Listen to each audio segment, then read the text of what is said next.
ciclo. Muchas gracias por conectaros y estar aquí hoy con nosotros, os lo agradecemos. Y nada, le pediría por favor a los de control que nos pasen el control del PowerPoint para poder empezar. Gracias. Ya lo tenemos, perfecto. Pues muchas gracias, como os decía, por venir. Hoy tenemos el placer de contar con Gonzalo Meliá, el director de nuestro centro, IOMA, con José Ignacio del Castillo, que es nuestro director del máster en Value Investing y Teoría del Ciclo, y con Óscar Lara, que es un antiguo y reconocido alumno con un gran currículum que nos acompaña hoy para, pues os puede ayudar en resolver algún tipo de preguntas. Siempre es útil tener a un exalumno que conozca bien el proceso del centro. Y hay David Sanz, que lo tenemos conectado online, que es uno de nuestros profesores, en este caso de la asignatura de Historia Financiera, que no hemos podido tenerlo aquí con nosotros, pero haciendo uso de nuestro sistema online, pues tenemos el placer de poder contar con él desde lejos. Muchas gracias, David. Y sin más dilación, vamos a empezar.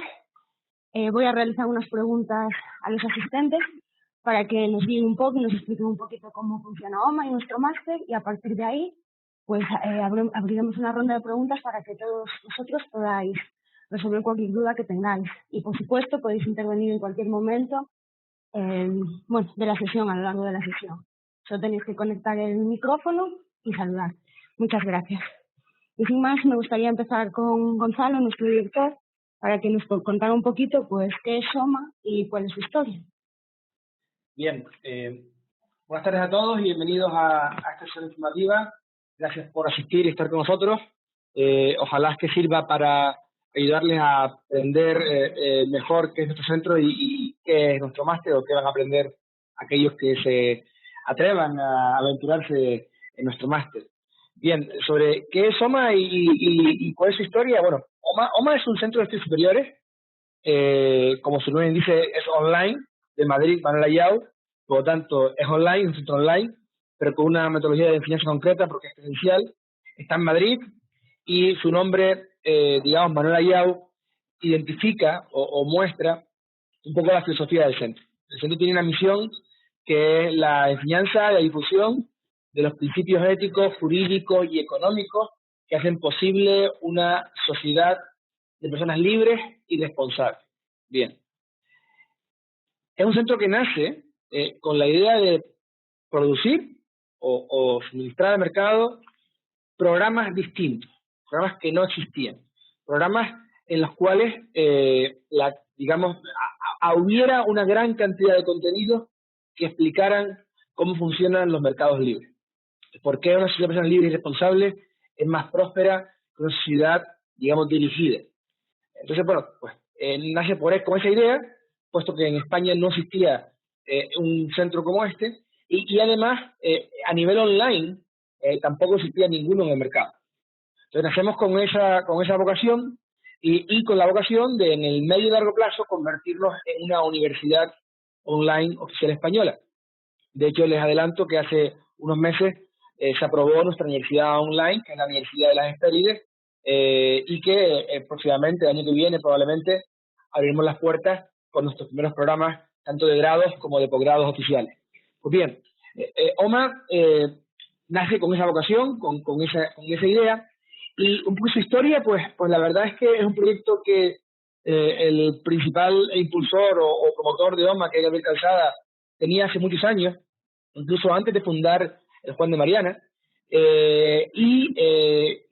digamos que cuando yo vuelvo de Guatemala en 2009, vuelvo diciéndole, oye, estaba en la Marroquín, hay que hacer algo así en España, y él me dice, yo llevo años con ese proyecto y estoy trabajando en él. Y ahí, pues, gracias a la emprendeduría de Gabriel y al esfuerzo que fue sumando de muchas personas que están involucradas en la fundación de OMA, en 2012 arrancamos. En 2012 arrancamos, y entre los socios fundadores, pues, tenemos a José del Castillo, que está a mi izquierda, está Carlos Rodríguez Brown, Juan Ramón Rayo, Francisco García Paramés, Manuel Bernat, Alejandro Muñoz, Álvaro Guzmán, Raquel Merino. Hay en torno a 20 personas, pero además hay dos instituciones, digamos que son las principales instituciones que están como instituciones en los socios fundadores. La primera es la Universidad Francisco Marroquín de Guatemala, que es una universidad que va a cumplir ahora 50 años de excelencia académica, que además abre sus puertas en España un campus en el cual imparte ya programas de grado oficiales en Guatemala, pero en los cuales se puede hacer la equivalencia a oficialidad en España, con, digamos, metodología de aprendizaje activo. Y además también estaba como socio fundador el Instituto Juan de Mariana, que fundó Oré Calzada con un grupo de personas en Centro de la Libertad, como también José Ignacio, Raquel, Juan Ramón Rayo, y un número de personas más, que también entró como socio fundador de este centro de estudios que busca al final poder dar unos programas distintos y poder satisfacer una demanda que no estaba cubierta. No sé si con eso te he respondido, Noemí. Perfectamente, Gonzalo, muchas gracias. Y bueno, entonces siguiendo un poco la línea de lo que estábamos hablando, ¿por qué se tienen que animar a estudiar en OMA? ¿Por qué se tienen que animar a estudiar en OMA? Hombre, la verdad que preguntarme a mí es un poco atrevido, ¿no? Pero yo le voy a decir algo. Mi primer estudio fue arquitectura. Hice un grado de arquitectura y luego he hecho otros estudios, pero fueron los primeros estudios. Si yo hubiera conocido el máster de OMA de Value Investing en 1997, cuando entré a arquitectura, probablemente me hubiese apuntado al máster de Value Investing y no hubiese estudiado arquitectura. O sea, creo que es un programa que cambia la vida por completo, que te da unas herramientas que no vas a conseguir en ningún otro lugar.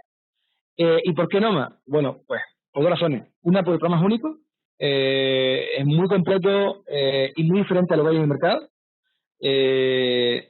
Fíjense bueno, ya tenemos 16 ediciones, 15 ediciones, más de 300 egresados, pero es que una de las pruebas de que es único y que es un gran programa es que nos han copiado.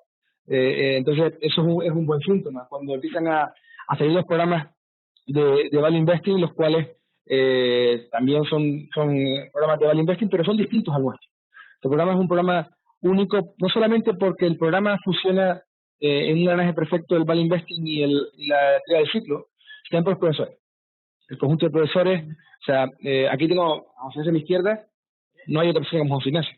Oscar, de que si quiere puede comentar algo, que ha tenido como profesor y como director del máster, y de verdad, o sea, no se puede replicar un máster sin, o sea, este máster no se puede replicar, no se puede comparar con ninguno sin la figura de José Ignacio. ¿Qué decir tiene de todos los analistas y todos los inversores que están en el programa, o de otros profesores que también solo están en este programa y que no son replicables? Como por ejemplo Max Neri, director de Moody's Analytics en riesgo, o como por ejemplo Raquel Merino en innovación y empresa, como Juan Ramón Rayo, y creo que Juan Ramón Rayo es Juan Ramón Rayo. O sea, no es posible tener a otra persona que le explique la cultura económica como Juan Ramón Rayo. Entonces, bueno, creo que puedo decir más cosas, pero creo que esto puede parecer entonces una publicidad en vez de evaluación informativa. Muchas gracias, Gonzalo. Y ahora, José Ignacio, me gustaría que nos contaras un poquito qué se aprende entonces en este máster de Value Investing, en teoría del ciclo. Pues, el máster está ideado con la idea de aprender a invertir con éxito, de aprender a invertir bien. Y para eso, pues, se aprenden fundamentalmente la forma de valorar y seleccionar acciones, y todo lo que es el proceso de descubrimiento, valoración, y a partir de ahí establecimiento de precios de compra, precios de venta. Y luego, por otro lado, también a ponderar activos en la cartera de acuerdo con las circunstancias personales y también con las circunstancias económicas. Para invertir con éxito en ese proceso de seleccionar acciones y de ponderar adecuadamente los activos, pues se necesitan una serie de conocimientos adicionales básicos, que son los que constituyen todas las asignaturas. Fundamentalmente se dividen en tres grandes bloques: lo que es la teoría económica, por un lado, el análisis de las cuentas, la contabilidad por otro, los estados financieros, y finalmente pues lo que es la teoría del value investing y la práctica, es decir, ya lo que es la inversión propiamente dicha. Muy bien, muchas gracias. Y Gonzalo, ¿nos contarías un poquito cómo funciona nuestro sistema de estudios, nuestro plan de estudios? ¿Nuestro plan de estudio o nuestro sistema de estudio? Bueno, nuestro sistema de estudios. Bien, bueno, les cuento. Cuando fundamos OMA, fuimos el primer centro online en España que fuimos capaces de poder dar clase presencial en el aula a la misma vez que online de forma directa. De hecho, esto fue una idea que vimos que está haciendo MIT, vimos, tenemos que poder hacerlo. Mucha gente decía de entrada, esto no se puede hacer porque el sonido se acopla y se cuánto. La verdad es que estuvimos varios meses para conseguir poner en funcionamiento el aula online presencial de OMA. Para que se hagan una idea, las clases se pueden seguir en directo en el aula, y quien quiera poner al aula aquí en Madrid puede ir al aula y estar con compañeros, con profesores, etcétera, o se puede seguir online, como esta institución informativa, también en directo. Y también se puede interactuar y se puede preguntar y se puede hablar con los compañeros, de forma privada, por el chat o lo que sea. De hecho, me gustaría que Oscar después lo comentara, pero al final, tanto los alumnos online como los alumnos presenciales hacen piña, hacen grupos, y parece que al final todos están en el mismo sitio. Cuando hay algunos que están en Nueva York, otros que están en Argentina, otros que están en París, otros que están en Londres, hasta en Hong Kong ha habido alumnos. Entonces creo que tenemos alumnos de 27 países distintos y creo que son 21 nacionalidades. Entonces, la metodología es una metodología principalmente presencial, ya sea por videoconferencia o en el aula. Entonces, no es una metodología online de distancia en la cual mandan los apuntes y tú los lees, sino que es una en directo como las que estamos viendo en estos momentos. Luego, aparte, en el campus online está toda la bibliografía, todos los apuntes, todos los materiales que se pueden usar, se pueden ver, se pueden utilizar durante todo el curso, de toda la carrera.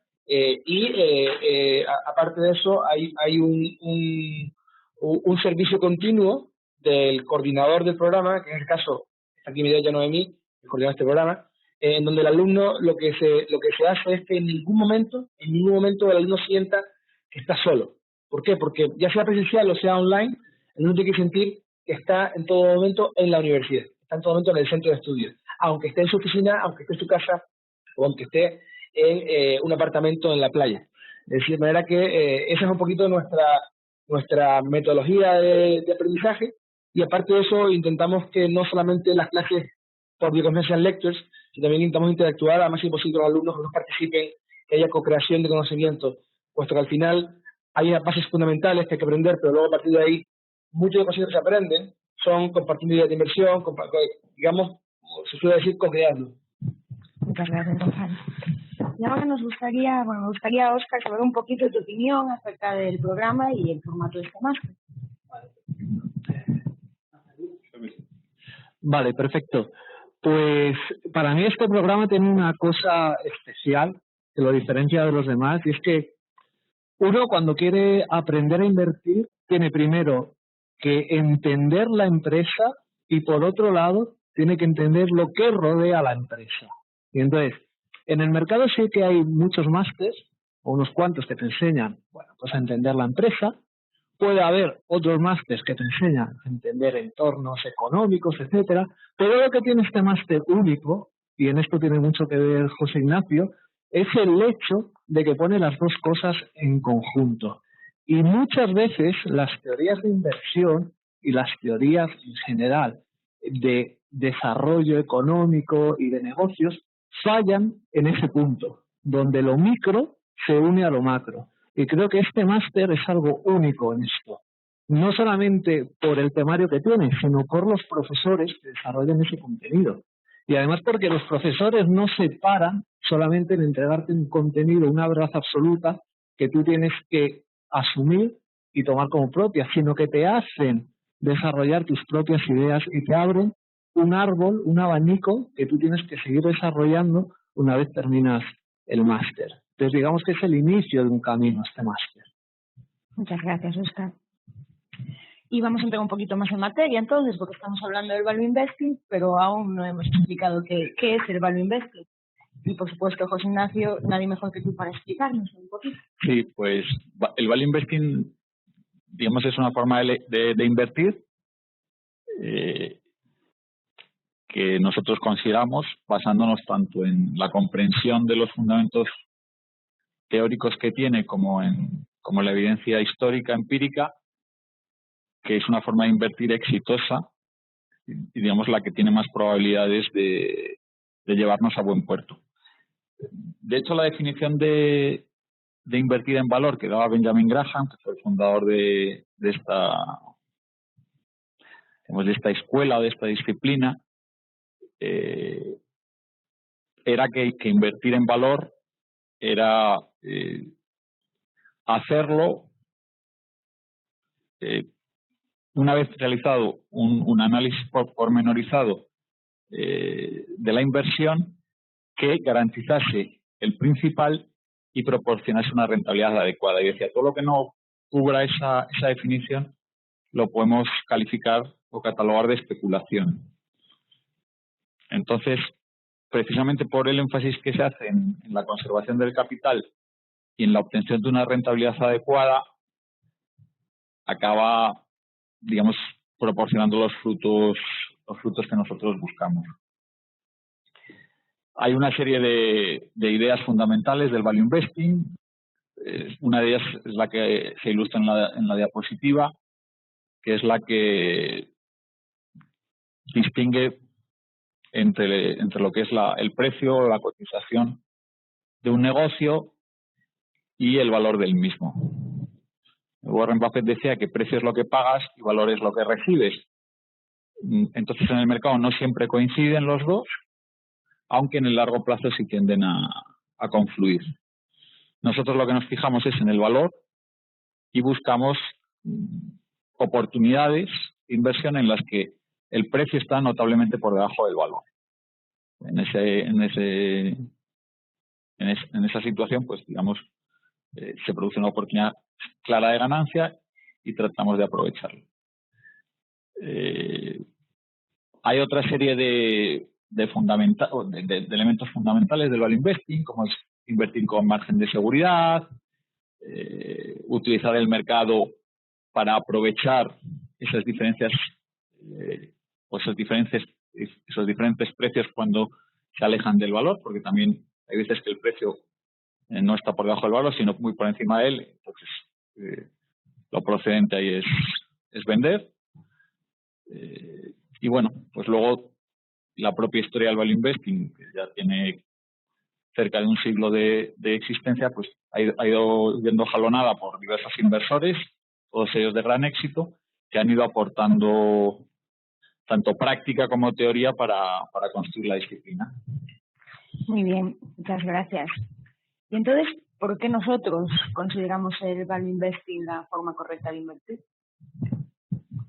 Bueno, fundamentalmente un poco por lo que he comentado antes, porque aparte de estar fundamentado en la historia, como se ve en este cuadro, en la que, digamos, los principales representantes del value investing han superado al mercado de forma consistente en periodos largos, por más de 10 puntos.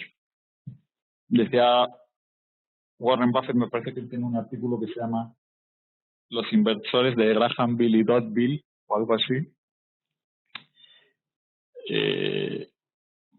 que cuando, bueno, él ponía la analogía de, había sido criticado, digamos, la forma de invertir activa. Invertir activa es cuando el inversor selecciona las acciones pensando que puede obtener una rentabilidad superior a la media del mercado. Entonces, hay otra escuela que dice que es mejor la inversión pasiva porque el mercado es más sabio que los inversores particulares. Acumula más conocimiento disperso. Entonces, hay parte de verdad en que, en general, la inversión pasiva supera a un gran o a un alto porcentaje de inversores activos, pero ocurre, sin embargo, que un altísimo porcentaje de inversores value supera al promedio del mercado. Entonces, esa aparente paradoja es la que Warren Buffett trató de contestar. Los inversores pasivos decían, bueno, entre un gestor activo que selecciona acciones y unos monos que tiran dardos para ver qué acciones se compran, probablemente los monos acaban sacando mejor resultado. Porque al final, digamos, el azar lo puede hacer incluso mejor que un inversor activo, en tanto en cuanto el mercado en cada momento ofrece las mismas posibilidades de ganar y de perder. Entonces Warren Buffett, como digo, escribe un artículo diciendo, pues curiosamente, hay unos monos que sistemáticamente están mejorando al mercado.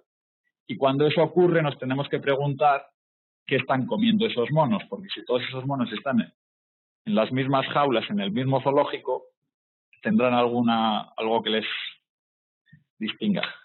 Y es ahí cuando, mirando como si dijéramos su genealogía y su formación, nos encontramos que todos ellos habían bebido en las mismas fuentes, siendo discípulos unos de otros y llevando a cabo una estrategia similar. Eso con respecto a lo que es la historia del value, que ya es bastante lo que nos dice, y que los propios inversores que han tenido éxito dicen que ha sido precisamente seguir esos principios lo que les ha llevado al éxito. Si luego además comprendemos en qué consiste invertir bien, y eso ya será una cuestión un poquito más larga de explicar, pues también, digamos, la fundamentación teórica nos soporta en nuestra apuesta por el value investing. Noemí, perdona, disculpa, hay una pregunta en el chat, que no sé si hay una más, pero me gustaría responder a esta concretamente que he visto aquí.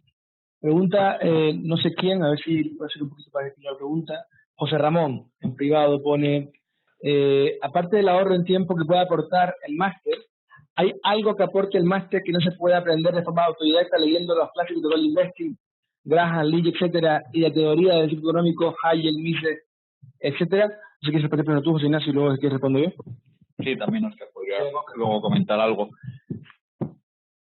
Yo creo que sí, porque la diferencia entre tener, digamos, alguien que te guíe, un mentor, y estudiar por tu cuenta, no solo es un ahorro de tiempo, sino también de la capacidad de responder dudas, no atrancarse o no perderse en el laberinto y acabar siendo, digamos, siendo extraviado en el proceso. Entonces, no todo lo que sobre el ciclo económico se ha escrito está en Mises, Hayek, etcétera. Yo, por ejemplo, llevo estudiando el ciclo económico desde el año 87 y considero que si alguien me pregunta cuestiones relativas al mismo, yo le puedo aportar el conocimiento de 30 años destilados que difícilmente él va a poder acumular leyendo 15 libros de estos autores. Y eso pasa con otras muchas asignaturas, ¿de acuerdo? Si vais a tener analistas o vais a tener gestores que tienen una experiencia dilatada, ese proceso de destilar el conocimiento, de conectarlo, es más completo. Es decir, no digo que estos autores no tengan un valor, desde luego tienen un valor enorme y todos nos hemos apoyado en ellos, son fundamentales, pero no son la última palabra en tanto en cuanto, digamos, ellos tuvieron sus procesos y otras personas o otros inversores han tenido los suyos. Entonces yo te diría que esa es principalmente la diferencia. Otra cosa es que tú tuvieses la posibilidad de tener un curso en el que no solo tienes sus escritos, sino además el acceso a ellos para ir resolviendo todas las cuestiones. Entonces yo te digo, hombre, si te vas a explicar la economía del ciclo Mises frente a mí, pues yo creo que sí, que me podría superar. Pero no es el caso. Entonces, yo creo que esa es fundamentalmente la gran diferencia. Pero bueno, te lo puedo decir desde un punto de vista de un alumno, vamos a ver qué comenta, porque desde el punto de vista de un profesor. Bueno, pues yo os puedo hablar desde mi experiencia personal, que es que yo cuando me apunté al máster, yo ya llevaba 10 años invirtiendo.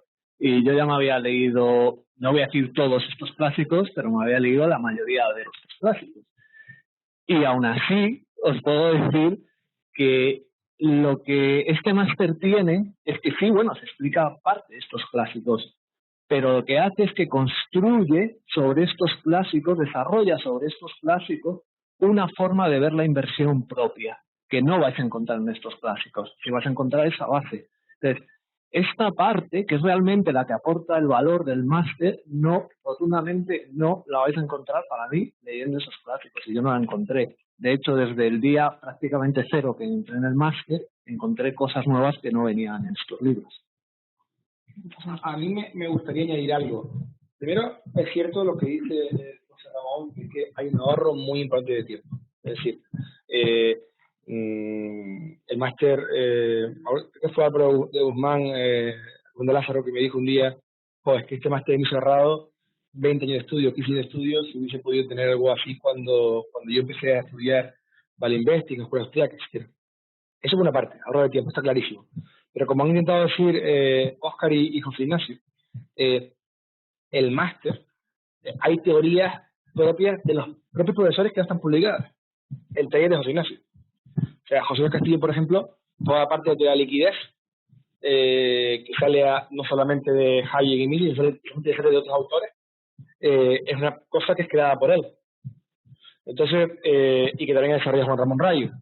Entonces, no vais a encontrar ningún sitio publicado esa teoría de liquidez, porque de hecho, ni José Ignacio ni Juan Ramón lo han publicado aún. Entonces, pongo un ejemplo de teoría de liquidez, pero hay otras muchas cosas, como dice Óscar, que son los profesores que han desarrollado su pensamiento, y además en el máster no van a encontrar una metodología única. Cada profesor tiene su forma de valoración, van a haber diferentes formas de valoración, y verdad eso que decimos al final, bueno, damos una temática para que ayude a todo el mundo para que quede más o menos homogéneo, pero o sea, no tiene que ver la forma de valoración de Juan Ross con la forma de valoración de Alejandro Muñoz, por ejemplo. Entonces, bueno, al final, pues es un enriquecimiento muy grande que hace que el conjunto sea irreplicable en un libro, porque no existe. Y por otro lado, es que yo no creo ni que se pueda aprovechar el máster solamente viendo los vídeos del máster. Es decir, hay que venir a clase, por eso el 70% de las clases son obligatorias. O sea, son mandatorias, no puedes faltar a clase porque muchas de las cosas que se aprenden, como decía antes, pues dialogando y debatiendo sobre ellas. Muchas gracias. Bueno, pues después de contestar a esta pregunta del público, que por supuesto podéis seguir interviniendo y preguntando cuando lo deseéis, voy a seguir con José Ignacio para que nos cuente un poquito por qué se le da tanta importancia a la economía en este máster de Value Investing.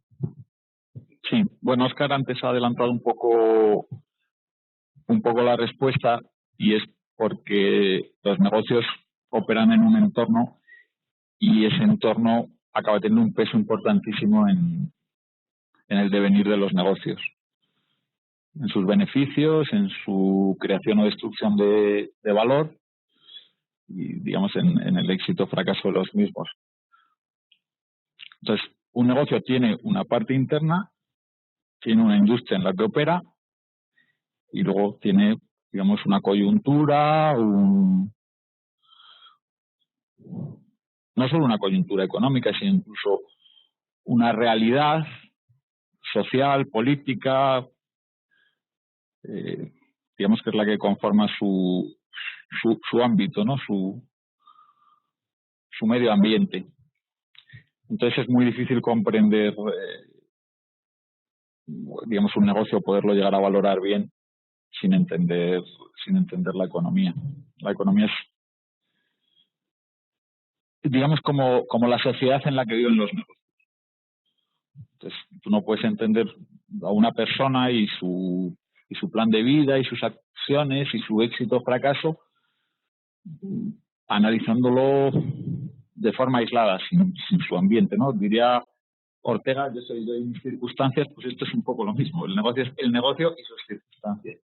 Y las circunstancias, en muchos casos, tienen incluso más peso que el propio ADN del negocio. Sobre todo en las compañías que llamamos cíclicas, pues digamos, o en las que se ven afectadas de forma enorme por cuestiones que no dependen de ellos mismos, sino del entorno, pues cómo fluctúan los tipos de cambio, o la entrada y salida de capitales, la disponibilidad de crédito, pues digamos es indispensable comprender la economía para poder analizar bien los negocios, valorarlos e invertir con éxito. Y en esta misma línea, ¿dirías que hace falta comprender el ciclo económico para poder invertir bien? Yo creo que sí, al menos en todas aquellas empresas que se ven significativamente afectadas por el ciclo, ¿vale? Lo que llamamos compañías cíclicas, pues digamos su comportamiento depende esencialmente del ciclo económico. En la presentación ahí tenéis la gráfica de Metrovacesa, una compañía, digamos, muy vinculada con el sector inmobiliario, y se ve como la cotización pasa de 20 a 120 en 4 o 5 años, son los que coinciden con el gran boom inmobiliario en España, obteniendo, digamos, una revalorización del 500%, y luego, a partir del momento en que aparece la crisis, pues se destruye valor a un ritmo imparable, y la cotización pasa de 120 euros a menos de 1 en los 5 años siguientes. Bueno, evidentemente no ha pasado nada dentro de Metrovacesa que pueda explicar este comportamiento tan cíclico de la acción, sino lo que ha ocurrido es que el entorno, es decir, la economía española, pues ha sufrido un proceso de expansión del crédito y luego de recesión y depresión tan brutal que acaba produciendo estos resultados. Lo que ocurre es que no solo el sector inmobiliario está afectado por el ciclo, el sector bancario, el sector de bienes de equipo, el sector de banca de inversión, el sector de commodities, muchos están afectados o tienen naturaleza cíclica, y por tanto, si queremos tener una forma de invertir global, universal, o incluso para elegir en qué país buscar valor, pues el conocimiento del ciclo es fundamental. ¿Se puede llegar a invertir sin conocer bien el ciclo? Sí, pero nos tendríamos que circunscribir a unas pequeño número de compañías que sean, digamos, que están bien aisladas del ciclo, porque, digamos, sus fundamentales no dependen de la coyuntura económica, sino de otras cuestiones, y además que operan globalmente, ¿vale? Por ejemplo, yo que sé, Coca-Cola, cosas así, pero no hay muchas, y no siempre tienes la oportunidad. Entonces, digamos, te estás limitando de forma enorme y perdiendo muchísimas oportunidades que el conocimiento del ciclo te da. Muchas gracias. Entonces, así, en resumidas cuentas, ¿cuáles diríais que son los requisitos que necesita un inversor para invertir bien?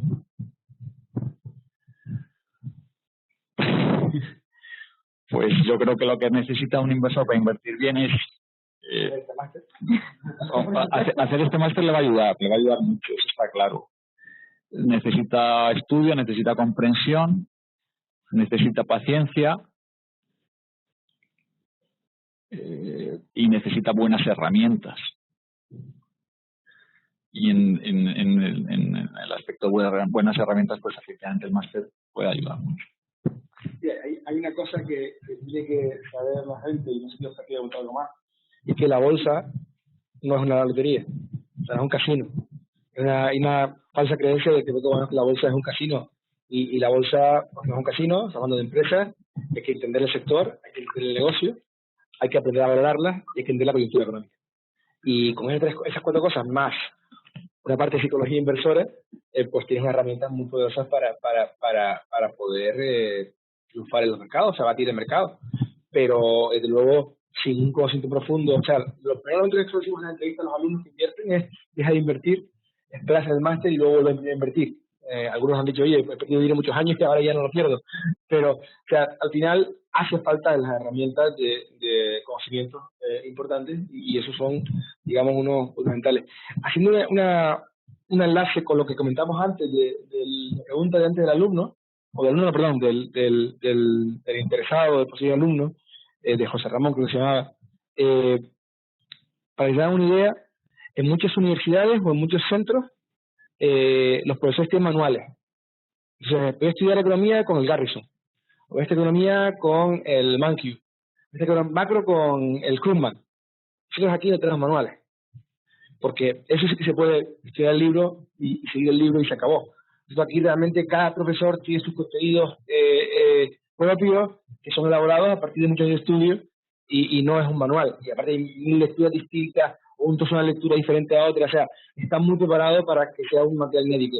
Por ejemplo, antes no comenté a David Sanz, que está online, si hay que comentar algo sobre su asignatura, o si le vas a preguntar algo después tú, pero David Sanz, por ejemplo, es un experto impresionante en historia de la economía y de las crisis económicas.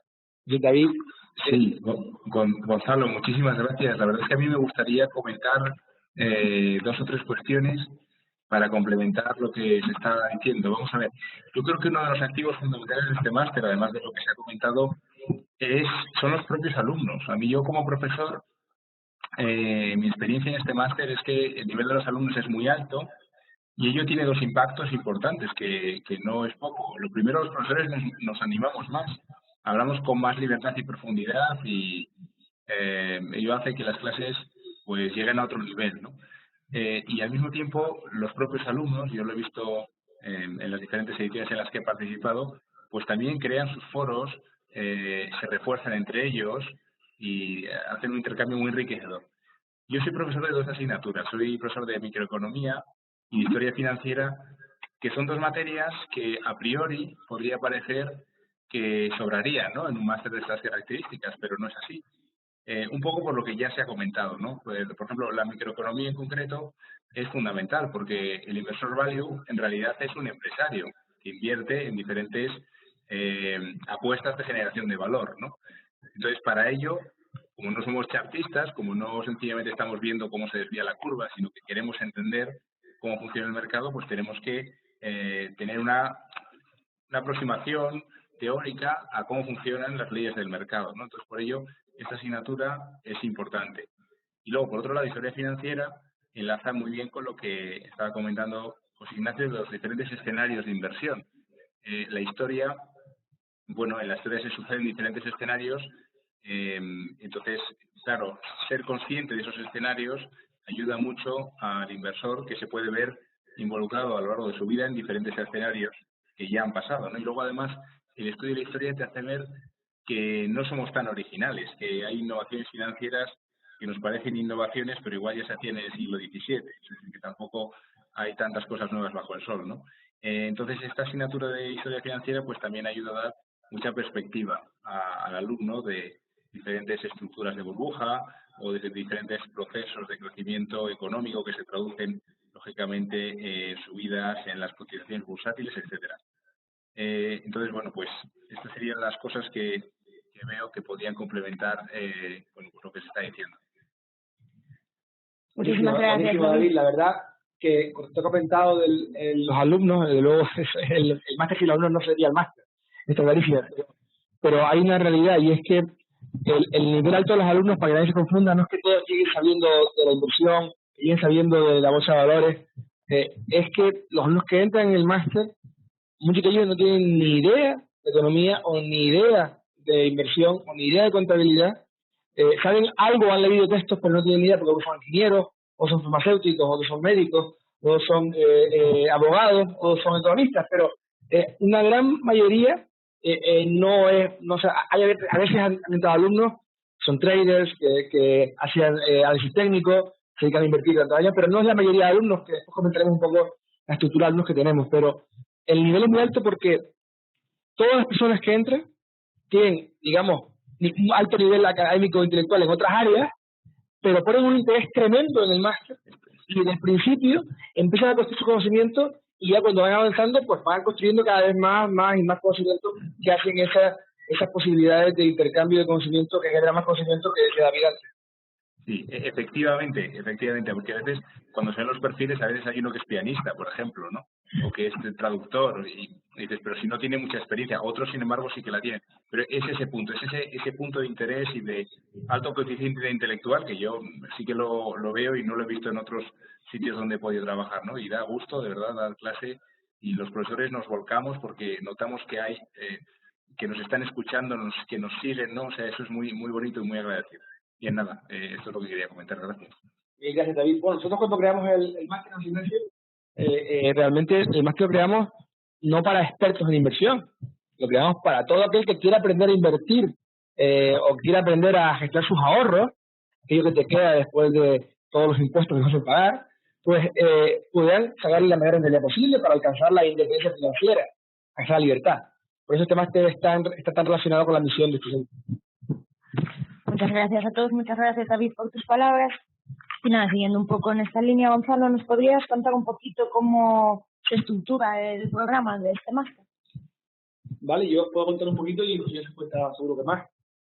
Bien, como hay dos líneas que no son separadas, sino que son, digamos, se van maclando. Está la línea económica y la línea de inversión. Entonces, por una parte tenemos la micro, la macro, la actividad financiera, la coyuntura económica, etcétera. Y por otro lado tenemos la contabilidad, análisis de estados financieros, herramientas de inversión en valor, talleres de inversión en valor, etcétera. Entonces, todas estas líneas del máster que ven ahí en la pizarra, yo ahora mismo la verdad que no consigo leerlo, pero lo estoy haciendo de memoria, pero lo pueden leer ahí. Todas esas asignaturas distintas van teniendo puntos de conexión hasta que llegamos a una asignatura final que le da José Ignacio, que es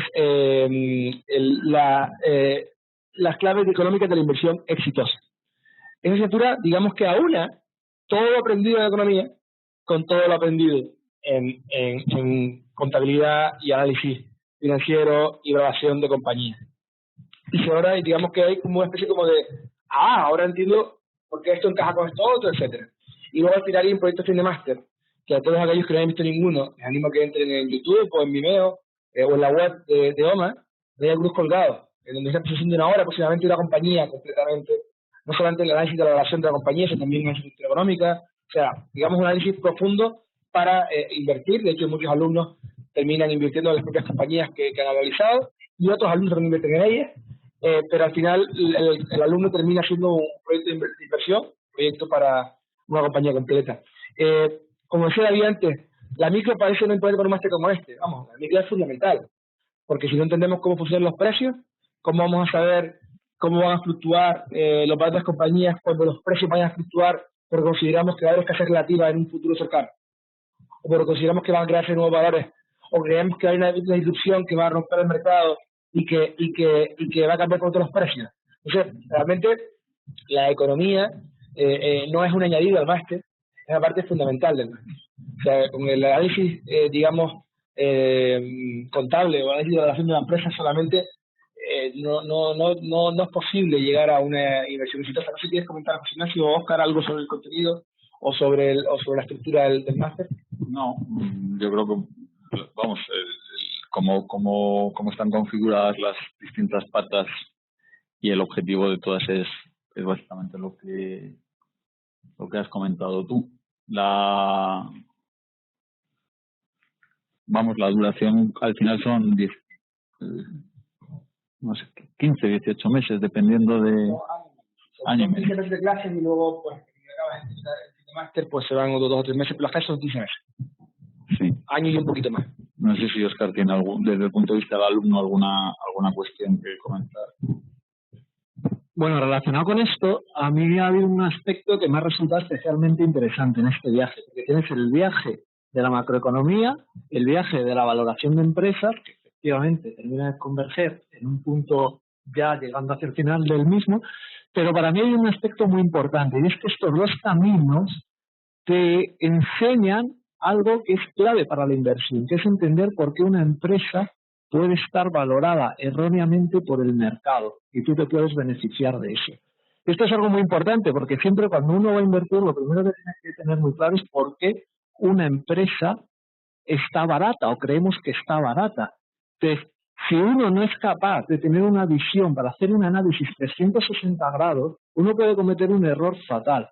Entonces, este camino de micro, macro, valoración de empresas, etcétera, lo que te ayuda es a tener esa visión 360 grados y después llegar a una conclusión con cierta seguridad de decir, vale, creo que de verdad está barato y creo que el mercado se puede estar perdiendo algo que yo puedo estar viendo. A mí me gustaría añadir solo una cosa, hablando de micro, macro, y aquellos que han estudiado empresariales, a lo mejor algunos de ustedes o tal, les puedo asegurar que la micro y la macro que vemos aquí tiene nada que ver con la micro y la macro que habéis visto en la universidad o en los grados o en los másteres que han estudiado de MBA. O sea, no tiene nada que ver. No sé si Óscar quiere comentar algo respecto a esto, que creo que hay varios estudios. O sea, nuestra micro y macro no tiene nada que ver. El nombre es el mismo, pero el contenido es muy distinto y además está muy enfocado a la inversión en todo momento. Sí, bueno, de hecho es que no solamente a la inversión, es que para mí esto es un máster muy importante, incluso para un gestor de una empresa, porque te enseña a cómo tú puedes dar valor a la empresa para hacer que después, no solamente que el mercado, si es una empresa cotizada, lo valore mayor, de forma mayor, sino que también para, oye, beneficiarte tú, aumentando el valor de esa empresa, los ingresos, etcétera. Es decir, que la macro y la micro no son mundos teóricos que se ven pues en ciertas carreras, en ciertos estudios, sino son aplicaciones prácticas de cómo poder dar valor dentro de esos entornos a un ente empresarial. Es lo mismo, se puede aplicar para invertir como para desarrollar tu propia empresa, etcétera. Muchas gracias. No, yo ahora quería, de hecho, preguntarle a Óscar que qué había aprendido en este máster. Ya nos ha contado bastante, pero no sé si se te ocurre añadir algo más. Sí, bueno, una de las grandes cosas para mí que he aprendido no es tanto la parte, digamos, cuantitativa de poner números y de hacer valoraciones exactas, que esa sí la he aprendido también, pero para mí la parte más importante, y hablando un poco de lo que decíamos, de qué viene, qué podemos aprender que no viene en los libros, es más la parte cualitativa, es decir, la parte de por qué, dónde está el valor exactamente, porque un número lo sabe mirar muchas personas. Y muchas veces, de hecho, cuando miramos un número invirtiendo, estamos mirando hacia el pasado. Los números vienen del pasado, los balances, etcétera. Y para hacer las proyecciones a futuro tenemos que utilizar una palanca, que es una palanca cualitativa. Y creo que en esto el máster para mí ha sido único, porque me ha abierto el espectro de conocimiento de entender mejor el valor empresarial. Como ya he dicho, no es un valor solamente aplicable a la inversión, sino es un valor aplicable a cualquier persona que esté dentro de un entorno económico, de una empresa, de gestión, etcétera. Muchas gracias. Y bueno, hablando de economía, estamos hablando de micro, de macro, y lo que decía Gonzalo, ¿no? A la gente le suenan estos términos, pero bueno, hay un mainstream, unas escuelas conocidas. ¿Nos podríais decir un poquito en qué se diferencia la Escuela Austríaca de Economía? ¿Por qué es diferente o especial? ¿Qué la distingue? Pues a mi juicio es la que tiene un paradigma más real y más operativo. Evidentemente nunca el mapa va a ser igual al territorio, podemos decir así, o nunca la teoría va a poder dar cuenta de toda la realidad, porque la realidad es tan compleja que reducirla a proposiciones nunca es, siempre se pierde por el camino. Pero sí la escuela austriaca es el mapa, digamos, con el que mejor te puedes guiar por ese territorio, el que es el mapa más realista, no hace presuposiciones sin fundamento, distingue bien lo que es esencial de lo que es accidental. Y digamos, hombre, alguien dijo que Karl Menger, al escribir los principios de economía política, que es el libro seminal, el libro fundacional de la escuela austriaca, había sacado a la economía de su etapa precientífica y la había colocado en la etapa científica. Yo creo que es bastante así. Si tú lees los libros anteriores a Menger, sí, son observaciones, pero no son observaciones ni completamente hiladas ni sistemáticas. No quiere decir que todos los economistas anteriores a Menger no tuvieran nada que enseñar, pero era una etapa, digamos, precientífica. Y desde ese punto de vista, muchas de las escuelas actuales, actuales o posteriores, es una vuelta a esa situación precientífica, con aparato matemático, con determinadas extensiones, pero unos supuestos tan irreales, tan modelizados, que creo que no son operativos, o digamos, o confunden o son insuficientes. Esa es, vamos, la impresión que yo tengo, y es por eso que nosotros apostamos aquí por la escuela austriaca. A mí me gustaría añadir algo más, y pido también David Sanz, seguro que también empiece a aumentar o decir algo más, pero básicamente en la microeconomía, la parte micro en el sentido de cómo funcionan las empresas, cómo funcionan los precios, las demandas, las ofertas, etcétera, hay un consenso en economía. O sea, hay un consenso, pero la aproximación dentro de ese consenso de la escuela austriaca es distinta también. ¿Por qué? Porque al final muchos estudios o en muchos lugares se estudia la macroeconomía sin ver que detrás de esas curvas de oferta y demanda, esa función de precios, hay personas que tienen valoración subjetiva, que forman los precios a través de esa valoración subjetiva. Entonces todo esto realmente, aunque hay consenso, no se explica. Y es cuando que lo explica. Y digamos que nos ayuda a entender esa formación de precios. Pero después la gran diferencia cuando estudiante con las otras escuelas es la parte macro.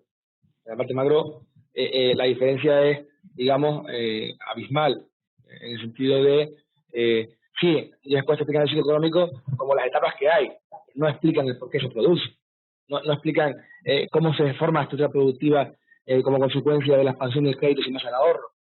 Incluso en las cosas que acá hay diferentes, digamos, corrientes o visiones y diferentes autores con diferentes aproximaciones, no es una monolítica. De hecho, la aportación importante de este máster es la parte de la liquidez, por ejemplo, que falta en una gran parte del ciclo. Y bueno, no sé si David quiere comentar algo más. Sí, quiero comentarlo. La verdad es que a mí la teoría económica austríaca me parece esencial. Yo la verdad es que cuando estudiaba economía convencional me fastidiaba, bueno, pues que muchas cosas pretendían estar basadas en, bueno, pues en demostraciones empíricas, ¿no? Pero claro, entonces luego siempre sale alguna otra estadística que derrumba la teoría, ¿no? Y yo lo que encontré en la economía austríaca y lo que me convenció es que está todo basado en razonamientos lógico-deductivos, con lo cual tienes la certeza de que al final lo que la teoría microeconómica y macroeconómica te aportan de la escuela austríaca es que te muela bien la cabeza para ver la realidad, ¿no? Y aquí hay una primacía de la teoría, yo creo, sobre lo empírico, ¿no? Yo os pongo un ejemplo que suelo poner en clase. Yo seguramente se podría demostrar empíricamente que en las etapas de boom económico el peso medio de la gente aumenta, ¿no? ¿Por qué? Porque la gente tiene más dinero seguramente, ¿no? Y come más, hace más excesos. Y cuando llega la crisis, pues, bueno, pues la gente pues adelgaza, ¿no? Porque igual come menos, ¿no? O sea, se va menos a restaurantes. Bien, entonces empíricamente pues se podría demostrar que quizás el ciclo económico ocurre porque la gente quizás pues gana peso y se vuelve más torpe, y ya pues llega un momento en que se vuelven muy torpes y muy tontos, y entonces llega una crisis, ¿no? Y luego ya pues por fin llega el adelgazamiento, ¿no? Bueno, esto que estoy diciendo es una tontería. ¿Por qué? Porque todos nosotros tenemos la conciencia de que eso no puede ser. Es decir, tenemos ya un esquema de cómo funciona el mundo. Pues bien, la teoría económica austríaca hace un énfasis en eso, ¿no? Es decir, vamos a ver, la realidad es muy compleja, quizá todo no lo podemos saber teóricamente, desde luego que no, pero sí que podemos construir una serie de herramientas para entender mejor lo que nos rodea y seleccionar, como bien ha dicho José Ignacio, aquellas informaciones relevantes para tomar decisiones, ¿no? Asimismo, también un poco uniendo a lo que decía Gonzalo, es una teoría, la teoría austríaca, donde hay seres humanos. Es una cosa que se equivocan, que tienen ilusiones, por ejemplo, es una teoría que encaja muy bien, por ejemplo, con todo el behavioral economics, ¿no? Que está desmontando todo lo neoclásico, ¿no? Entonces, efectivamente, como ha dicho José Ignacio, Gonzalo, aunque se llame microeconomía y macroeconomía, no es la microeconomía y macroeconomía que se estudia, ¿no? Tradicionalmente, sino que lo que se hace es explicar el corpus austríaco y también pues a veces escoger algún elemento neoclásico o de otras corrientes si es que aporta algo, ¿no? Y por supuesto todo siempre volcado hacia pues la comprensión de un mercado, de la inversión, etcétera, ¿no? Muchas gracias, David. Bueno, pues muchas gracias a ustedes. Vamos a cambiar un poquito de tema. Me gustaría que me contarais un poco algo de nuestros profesores, de nuestro plantel de profesores, que me parece que es algo de lo que tenemos mucho que presumir. Contamos con grandes especialistas y nombres. Y bueno, pues para poner un poco a la gente sobre la información. Vale, pues comentamos los tres, o los cuatro, David, si quieres también, David. Bueno, pues los profesores básicamente es un mix, por ahí se ve en la pantalla, no lo veo bien aquí porque está pequeñito, no sé si lo verán correctamente, pero básicamente es un mix entre expertos inversores, expertos analistas y expertos economistas que llevan años estudiando el económico, que predijeron la crisis económica, por ejemplo, frente a cuando otros decían, por ejemplo, que no era crisis, Juan Ramón, Juan Ignacio y entre muchos decían que iba a verla. Personas que, como David Sánchez, es un momentito que es académico, que lleva años haciendo economía y enseñando economía de forma profunda. Y luego tenemos una gran cantidad de inversores y de analistas, por ejemplo. Como de inversores, pues está Alejandro Muñoz, que es de One Capital, el de One Capital. Está Francisco Separamés, Fernando Bernat, Álvaro Guzmán. Francisco Separamés, pues, es el CEO de Cobas, Fernando y Álvaro de Apalor. Está Alberto Pelosín, de Alantra. Está Javier Ruiz, de Oros. Luego también tenemos, por ejemplo, a Max Neri, como se llama en su momentito, de análisis de riesgo, que es el director de Moody's Analytics. Está José Luis Benito, que fue alumno de la primera edición del máster, y que es uno de los socios fundadores del fondo True Value. Está Juan Ramón Rayo, como analista también está Juan Hurtado Soto, por ejemplo, o Juan Roth del BBVA, Florencia Roca, que es la directora de finanzas de la Escuela Nacional de la UFM, Francisco Parga, que es FA, Luis Fañanás, por ejemplo, también es inversor. Está también, aquí tenemos también a Juan de la Fuente, que hace varias veces premiado como analista del año, o Carlos Treviño, que ha sido premiado, o Alfonso Guerra, que también fue alumno del máster y que está en Private Banking en el Santander.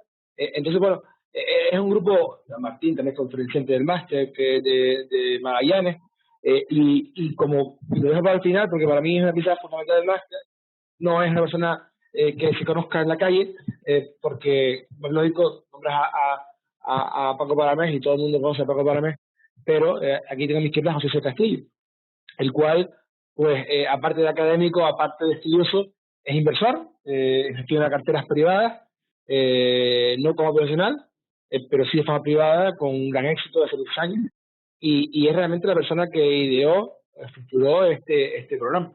Digamos que Gabriel Calzada y otras personas pensamos que este máster era la primera, digamos que la primera pieza para nuestro centro de estudio y para construir nuestra universidad, pero realmente el que estructuró el programa fue José Ignacio, y es verdad que en el programa después se han inaugurado pues personas como Paramés, como Álvaro Guzmán, como Fran Bernal, como Alex Muñoz, para ir mejorándolo. El máster ya en esta edición que empezó ahora de 16 ha sufrido múltiples pequeñas modificaciones que siempre el producto se ha ido mejorando, pero al final los profesores, hay más, no sé si están todos aquí, creo que también falta, algunos falta por ahí, pero bueno, hay más, pero eso sería un poquito lo principal. Así José Ignacio, Álvaro no, Oscar.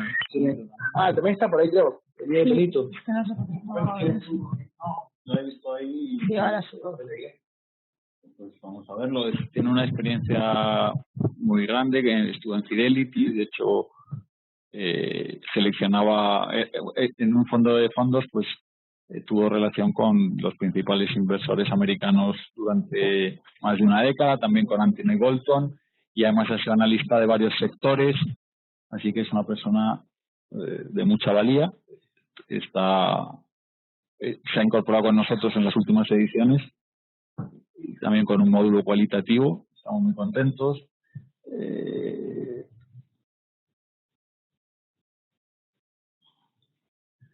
Digamos que yo creo que es la única de la que no hemos hablado. No sé. Pues no sé si hay alguna cosa más. ¿Algo, Oscar, que nos quieras comentar sobre nuestros profesores? Bueno, para mí lo principal de los profesores es que dan un abanico amplio de los puntos de vista que actualmente hay en el mundo de la inversión. Es decir, no estamos hablando en este caso, como hemos dicho antes, de cosas viejas, autores ya de hace años, sino es a día de hoy qué está pasando en el mercado, qué métodos de valoración se están utilizando y qué están mirando tanto los inversores como el mercado en general. Entonces, esto es un gran apoyo para el alumno, ya que le hace estar al corriente de lo que está pasando en la actualidad. O sea, no es algo que estemos viendo como puede ser Graham, que sí es muy útil, pero bueno, hace ya muchos años que las cosas han evolucionado desde entonces. y actualmente estos profesores son los que están en la punta de lanza y para mí es un gran activo del máster. Muchas gracias, Óscar. Bueno, y entonces estábamos hablando sobre microeconomía, nuestro programa, y comentamos hace un ratito que no era dirigido exclusivamente a economistas, ¿no? Que el programa es un poco dirigido ¿a quién? El programa está dirigido a todo aquel que quiere aprender a invertir o aprender a gestionar sus ahorros. O incluso, como decía antes Óscar, hay empresarios que quieren aprender cómo crear valor en sus empresas. De hecho, Warren Buffett siempre decía que era mejor inversor porque era empresario, que era mejor empresario porque también era inversor. Digamos, están muy ligadas, pero básicamente está destinado a todas aquellas personas que quieran aprender a invertir sus ahorros. Entonces, no está destinado ni a economistas, ni a inversores que hacen la inversión, ni a médicos, sino a todo aquel que quiera aprender sobre sus ahorros. Y como empezamos desde cero, o sea, empezamos desde el principio y construyendo un gran conocimiento en el medio plazo o corto plazo, incluso por año y medio, parece mucho, pero realmente es un corto plazo. Aunque es verdad que una de las máximas de value investing es los grandes beneficios se adquieren en el largo plazo. Pues esto es igual, no se puede adquirir el conocimiento de aprender este máster en 3 meses, es inviable.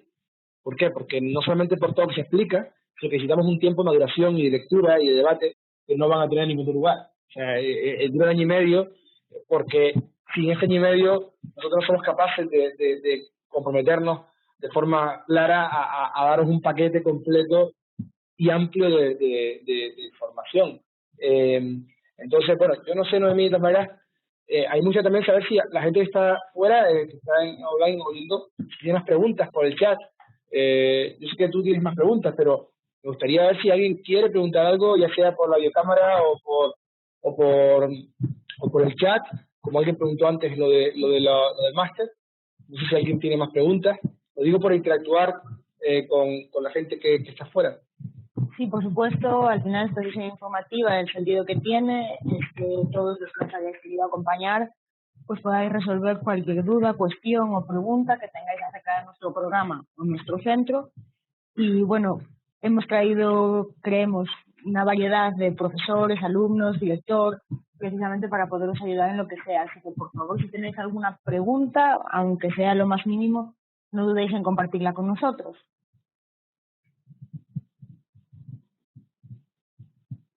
Bueno, yo mientras, para no parar, sigo y por favor no dejéis de preguntar, que enseguida lo vemos y las leemos.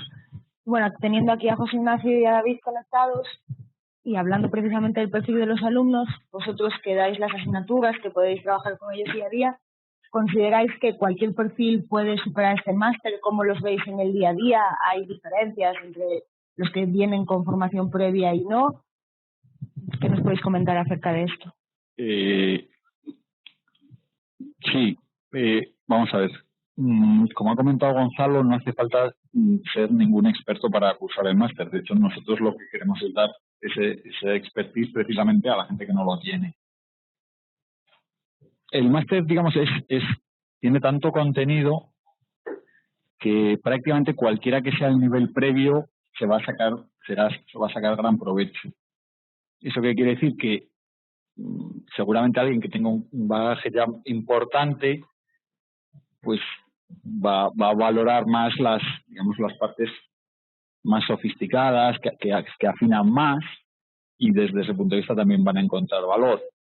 Los que tengan menos base, pues son sobre todo los fundamentos principales y las guías básicas las que van a incorporar antes y con las que se van a entretener más. Es decir, sea cual sea el nivel, hay frutos que obtener. Dicho esto, también es verdad que como el perfil de los alumnos no es único, sino variado, hay un enriquecimiento mutuo, hay conocimientos distintos de distintos sectores, de distintos puntos de vista, que los propios alumnos van aportando, como comentó antes David. Entonces, ¿qué se exige para cursar el máster? Pues básicamente un interés significativo, una dedicación y una pasión por el estudio y por el aprendizaje, porque digamos se requiere un esfuerzo que es precisamente el entusiasmo el que hace que el alumno se supere y trate de integrar todo el conocimiento que se imparte. La mayor parte de los alumnos no son recién salidos de la universidad, normalmente tienen una edad ya de entre 30, 45, 50 años más o menos, pero es verdad que también hemos tenido algunos, no son muchos, que son recién salidos de la carrera o incluso están acabándola, y el perfil, como digo, es variado. Yo creo que lo que tienen en común todos es que les gusta aprender y que tienen mucho interés en el tema. Ese es fundamentalmente el nexo común. Bueno, hay varias preguntas, pero primero quería darle paso a David, si tiene algo que añadir a esto. Sí, y bueno, coincido con lo que dice José Ignacio. Solamente añadir una cosa. Evidentemente, pues cuanto más formación de partida se tenga, pues como bien dice José Ignacio, pues más se puede aprovechar, ¿no? Esto pasa como con todo, pero aquellas personas que quizás no tengan tanta formación en economía y en inversión, no pasa nada, puesto que en cada uno de los temas que tenemos hay una serie de lecturas propuestas o de materias audiovisuales que probablemente quizás una persona pues que quizás con más formación pues igual pues no los lea, aunque también es bueno leerlos porque volver sobre temas que se conocen con más madurez pues siempre ayuda a entenderlos mejor, ¿no? Pero lo que quiero decir es que aquellas personas que quizás no tengan una formación tan profunda, en todos los temas hay lecturas, vídeos sugeridos, etcétera, y esto permite preparar adecuadamente una clase. Además, esos materiales están antes de la clase, con lo cual, si alguien ve que tiene, pues no sé, por ejemplo, en teoría económica un poco menos de conocimiento o en contabilidad, siempre puede preparar mejor esas sesiones y así cuando el profesor las imparte, bueno, pues aprovecharlas de una mejor manera, ¿no? Muchas gracias, David. Hablando de lo que comentó David, yo diría que hay alumnos que aprenden, los que tienen menos conocimientos, y hay alumnos que comprenden, que son los que ya habían aprendido. Y, o como diría Borges, solo hay una cosa mejor que leer, que es releer. Así que cualquiera que sea el nivel, yo creo que es súper fructífero. Muchas gracias. Vamos con las preguntas que tenemos por el chat. John Muñoz Buren nos pregunta, ¿los inversores value se ponen en corto o solo ganan comprando activos infravalorados? En caso afirmativo, ¿se enseña en este máster? ¿Alguno de vosotros? Pues no son muy amigos de invertir en corto, aunque hay algunos que lo hacen. Y la explicación que daba Peter Lynch al respecto es que si te pones corto, lo más que puedes hacer es duplicar la apuesta, pero las pérdidas pueden ser infinitas. Entonces, no es que no se pueda, pero tiene más riesgo. Por eso, para ponerse corto, necesitas un conocimiento todavía más profundo. Y además hay una cuestión que es el tiempo, que tienes que tener la capacidad por los bolsillos lo suficientemente profundos para aguantar hasta que el mercado te dé la razón.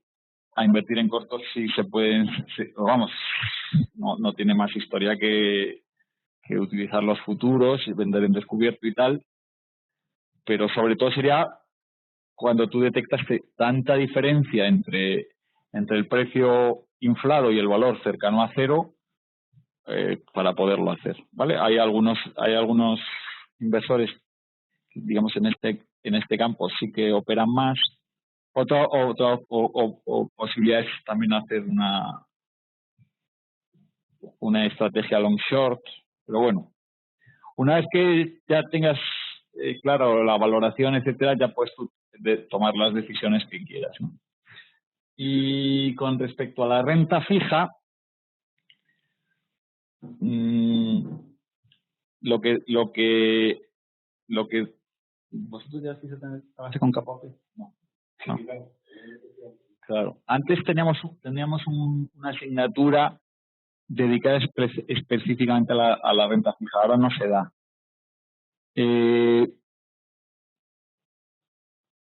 Sobre renta fija, lo más que, bueno, yo no sé lo que darán, pero yo creo que no se trata mucho.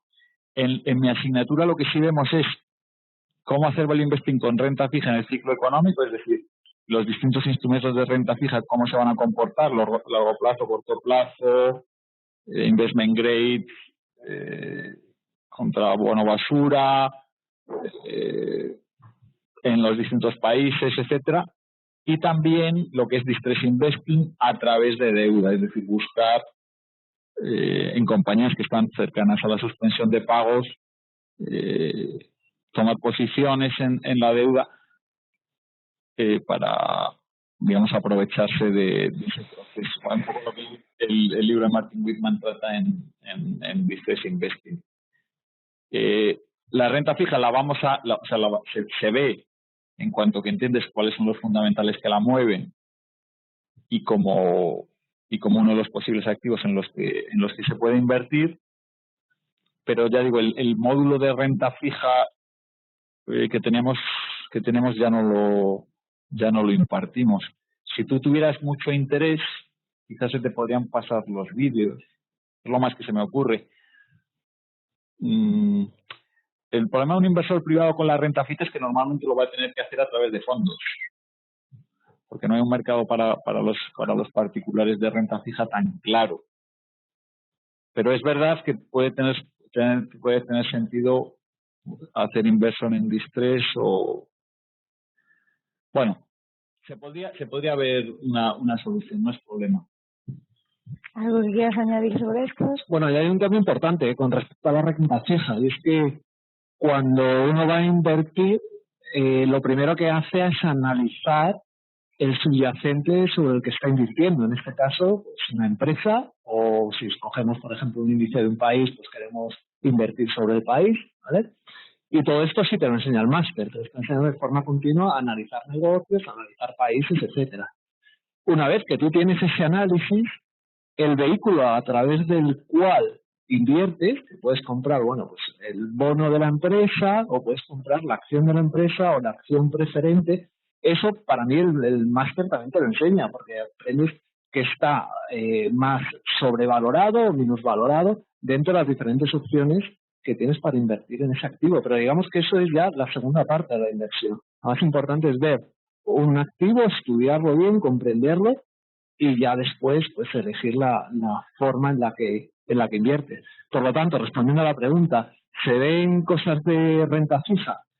Se ve bastante de cómo elegir empresas en las que tu inversión a través de renta fija puede ser interesante.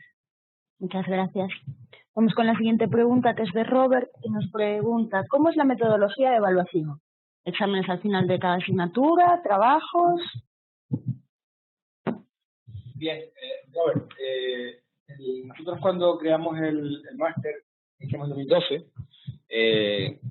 pues hace ya 7 años, teníamos claro dos cosas. Una, que nuestro producto tenía que valer el mercado por dos razones. Una, porque el contenido era muy bueno y lo que se aprendía era muy valioso. Es decir, nuestro máster tiene que ser una especie de inversión en valor.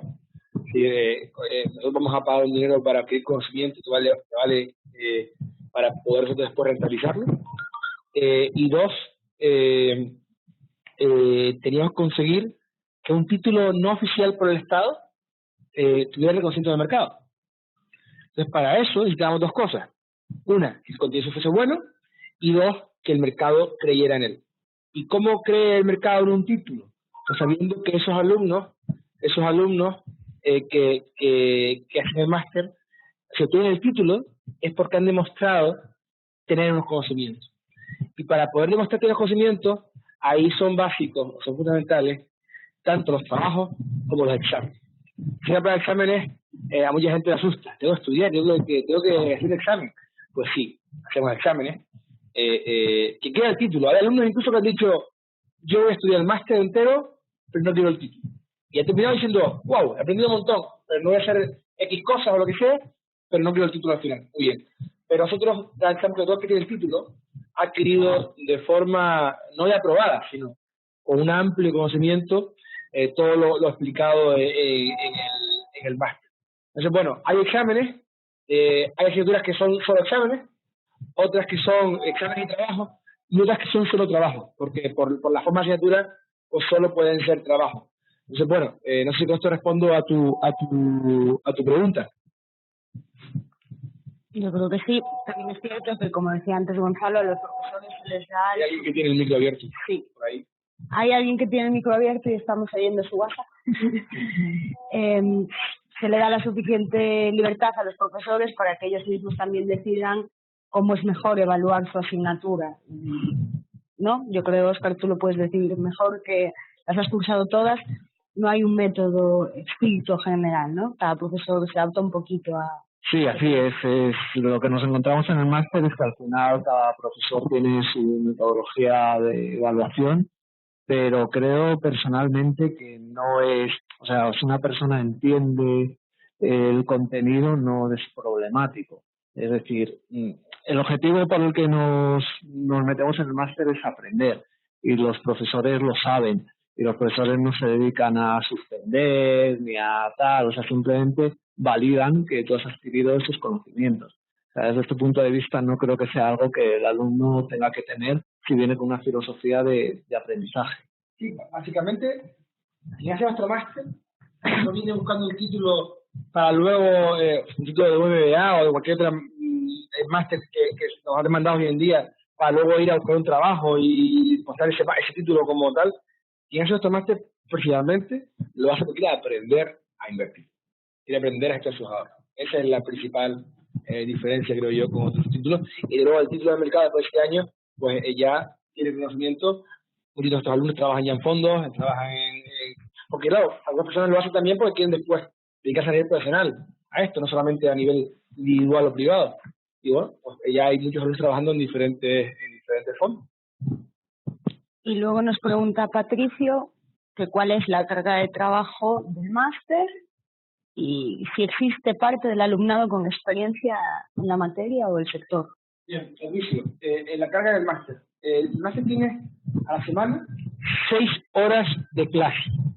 Son 6 horas que son 2 días de semana, 3 horas los martes y viernes o los lunes y jueves, depende de la edición que hagas, pues son las clases siempre. Y después los miércoles puede haber alguna clase también algún día por recuperación de alguna que se haya perdido o algún conferenciante que viene y que no puede venir un martes, jueves o viernes, sino entonces pues los miércoles es esa conferencia. Bien, entonces, y después del examen está los miércoles. Entonces, bueno, para que te hagas una idea, contando esas 6 horas, nosotros decimos que la dedicación al máster es entre 15 y 20 horas a la semana. Es decir, 6 horas más 9 o más 14. Depende un poco de la formación inicial que tenga el estudiante, depende también de las ganas que tenga el estudiante también de aprender aún más de lo que se enseña, porque nosotros tenemos en el máster una cantidad brutal de bibliografía, de libros, de materiales, etcétera. Hay que poder dedicar las horas que quieras a leer memorias de empresas. O sea, no puedes dedicar 50 horas a la semana o 100. Entonces, el tema es que nosotros consideramos que la dedicación óptima para sacar el provecho del máster está entre 15 y 20 horas, incluyendo las clases, lo que viene a ser las clases y un sábado, por ejemplo. O un sábado y parte del domingo, o todas las tardes dedicándole a estudiar el máster en casa, aparte de las clases. Y con respecto a la pregunta final de ¿existe parte del alumnado con experiencia en la materia o sector? Bien, antes comentó algo José Ignacio sobre los alumnos que tenemos. En todas las ediciones tenemos alumnos muy distintos, pero más o menos se cumple un poquito este porcentaje que decir ahora. Hay un 10% de alumnos jóvenes que acabaron la carrera hace poco tiempo, que les interesa la inversión y en vez de hacer el CFA, pues vienen a nuestro máster para coger, digamos, unos fundamentales mucho más amplios y para aprender a invertir desde ya en el mercado de valores, y eso es en torno a un 10%. Hay otro 5 o 10% que pueden ser personas que se dedicaban, como así puso un momentito, ya anteriormente a la inversión, ya por ser traders, gente que se dedicaba al técnico, etcétera. Y luego hay un 80% de personas que no tenían experiencia previa, que no se dedicaban a la inversión y que son pues desde empresarios, economistas, abogados, farmacéuticos, médicos, arquitectos, ingenieros, hay bastantes. Antes dijo Óscar, había un músico, no lo comentaste, ¿no? O José Ignacio. David. O sea, hay una variedad importante. Eso es un 80%, y el 70% también es coincide, porque las edades son entre 35 y 45 años. Es un poquito el... No sé si nos quiere comentar algo más, Óscar, o su edición, tu edición, cómo era la estructura. Depende de las ediciones, ¿no? Hay gente también, algunos que son de banca privada, es decir, exactamente no gestionan carteras, pero sí que aconsejan a los clientes, le dan un poco las claves. Hay analistas, es verdad, pero sí la mayor parte no son específicamente del sector en cuanto a los alumnos. Sí, bueno, de hecho, una cosa interesante que tiene este máster es que de aquí han salido gestores, es decir, que dentro se hace el caldo de cultivo, digamos, entre los propios alumnos, que viene gente, sí, desde fuera, que ya está dedicada al mundo de la inversión, pero lo interesante es que viene gente de otros sectores que dentro se convierte al mundo de la inversión y termina dedicándose al resto de su vida a eso. Exacto. Sí, hay más preguntas. Nos pregunta Pablo Álvarez si las clases se imparten en directo y cuántos realmente de los catedráticos de este máster son gestores. Vale, Pablo, en primer lugar, las clases son todas en directo, como esta videoconferencia. Todas. Exceptuando, hay una parte de la asignatura de coyuntura económica de Juan Ramón Rayo, que es en directo, y la parte que son videograbados. Pero lo demás son todo clases en directo. Por eso decía al principio de esta sesión, cuando me preguntó sobre la metodología, que somos un centro donde las clases se hacen en directo, ya sea presenciales en el aula o por videoconferencia, como es esta sesión informativa.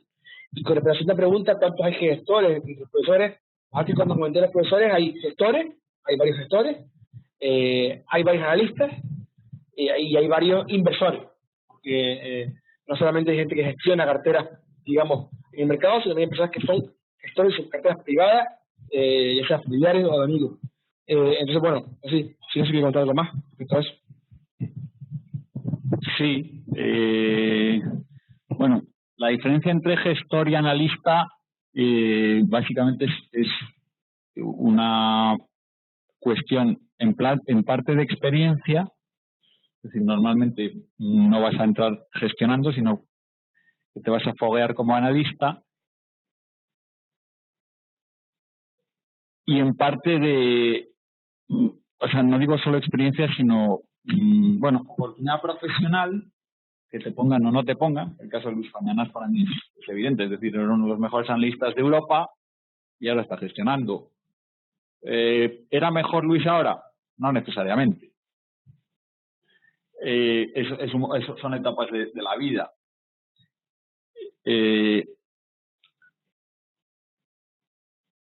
Por ejemplo, el caso de Nieves que decíamos antes, ella al final gestionaba fondos para invertir en fondos, luego se puso a analizar sectores. Depende de cuestiones profesionales, entonces no es una separación tan grande. Entre analistas, Juan Ros es otro caso. Entre analistas y gestores yo creo que prácticamente la mayor parte de la gente que os explica inversión, especialmente en las partes de sectorial y finales, prácticamente todos. En las partes de lo que es la parte de contabilidad, con Mario y con Florencia y con Astrid, tienen más un perfil, digamos, académico, porque con lo que se estáis haciendo sobre todo es con el lenguaje y con los fundamentos contables, ¿vale? Luego, cuando ya tenéis que empezar a mirar las industrias, los sectores, las compañías, se meten estos profesores. Así que te podría decir que casi 3/4 partes o más de todos los que os van a enseñar inversión son gestores analistas. Alejandro Muñoz.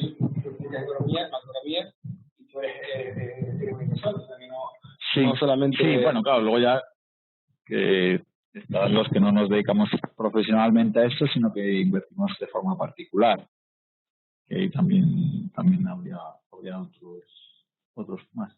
Y Pablo también nos pregunta qué diferencias hay entre este máster en Value Investing y nuestro máster de Economía. Son dos máster que no tienen nada que ver, pero tienen mucho que ver. O sea, son dos másteres distintos. En el máster de Value Investing, pues, no voy a repetir todo lo que hemos estado contando en la explicativa, pues se aprende a invertir en la bolsa de valores. Y en esta economía, básicamente, aprenderíais, digamos, de forma profunda, digamos, cómo funciona este mundo en el que vivimos, ¿no? Nos comprometemos con un año de aprender economía. No está, digamos, enfocada tanto a la inversión, está más enfocada al análisis de política económica, está más enfocada a entender las instituciones, está enfocada a poder hacer análisis de políticas públicas. Entonces, con la política están, digamos, más enfocados a aquellas personas que sean empresarios y que quieren entender mejor la economía, sus mercados, aquellas personas que quieran dedicarse a la política, aquellas personas que quieran trabajar en Banco Central, por ejemplo, o trabajar en un think tank y quieran proponer políticas públicas, o aquellas personas que quieran hacer un doctorado de economía. El máster te da fundamentos teóricos para luego poder hacer un PhD, puede ser un doctorado en economía. Entonces, bueno, es un máster distinto. Hay muchos alumnos que han hecho primero de economía y luego se han ido al Value Investing o viceversa. Entonces, ambos nos han comentado que son, bien, aparte distintos, son muy complementarios. Y bueno, si tenéis aún dudas acerca de nuestro máster de economía, mañana replicaremos la sesión informativa de economía, igual que hoy tuvimos la de Value en directo, y si alguno aún tiene dudas entre qué máster escoger, os esperamos mañana también allí. Y sigo porque creo que había alguna pregunta más. Bernardo nos dice: buenas tardes a todos, muchas gracias por vuestras exposiciones, me han aclarado las ideas. Quería preguntar dos cosas. En la primera diapositiva, donde se habla de qué cosa es el value investing, se habla de valor intrínseco concepto, que parece estar en contradicción con la idea austríaca de que es el valor subjetivo. ¿El máster cómo intenta resolver esta contradicción? ¿Hay algún problema con combinar la asistencia online con la presencial en el centro? Muchas gracias por vuestra disponibilidad. Respondo a la primera pregunta yo y luego la segunda más la segunda pregunta sobre si puede combinar online videoconferencia o presencial en el centro.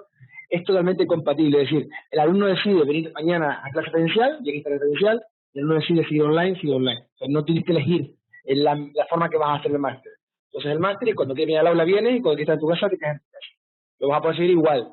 Hay mucha gente que inicialmente empieza yendo al aula y termina yendo, digamos, por videoconferencia porque para ir más cómodo, y otros que empiezan por videoconferencia y luego vienen al aula y tienen que venir al aula todos los días. Entonces, ahí hay total libertad absoluta. Y con respecto al valor intrínseco y valor subjetivo, José te va a explicar perfectamente, digamos, en un minuto y medio, la diferencia. Bueno, sobre esto podríamos hablar mucho tiempo. Vamos a ver. Los precios se fijan a partir de las valoraciones subjetivas, efectivamente, porque si un sujeto valora una cosa más, pues seguramente está dispuesto a pagar más por ella que si la valora menos. Al final, pues el precio sabemos que acaba reflejando valoraciones subjetivas marginales, pero las valoraciones subjetivas yo te diría que pueden ser persistentes en el tiempo o no. Si se está vendiendo un supuesto, digamos, producto para curar una enfermedad que se anuncia como tal y la gente le atribuye ese poder curativo, pues seguramente se va a valorar bastante. Si con el tiempo se ve que no lo cura, pues seguramente pues esa valoración subjetiva va a desaparecer. Entonces, nuestra idea sería fundamentalmente que la valoración del mercado depende de las prospecciones de beneficios que va a proporcionar un negocio. Esas valoraciones subjetivas pueden estar o no de acuerdo con la realidad. El futuro es desconocido, pero podemos tener unas ideas de cómo va a ser.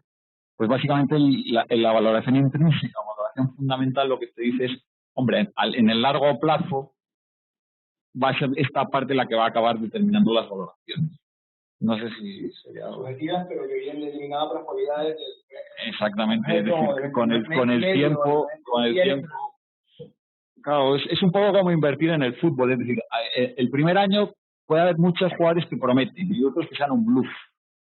Si tú tienes un conocimiento de los que son buenos y los que no son buenos, sabes que de aquí a 3 años Va a haber unos que van a tener una valoración muy superior y otros que no van a valer nada. Ahora, a los 3 años, la valoración sigue siendo igual de subjetiva que al principio, pero intrínsecamente seguramente había ya elementos suficientes para hace 3 años, bueno, hacer esas apuestas. No sé. Yo quería comentar una cosa, y es que muchas veces hay un concepto erróneo con el valor objetivo. El valor objetivo no es, claro, no es algo que se contrapone a valor subjetivo, porque valor objetivo viene del inglés, que es target value, o sea, valor de cuál es mi objetivo, ¿vale? Cuál es el valor al que yo estoy dispuesto a comprar o a vender. Target value, porque en inglés no es objective value, frente a subjective value, es el valor del objetivo. Quizás a veces se utiliza objetivo de una forma errónea, realmente es el punto al que yo compro, vendo.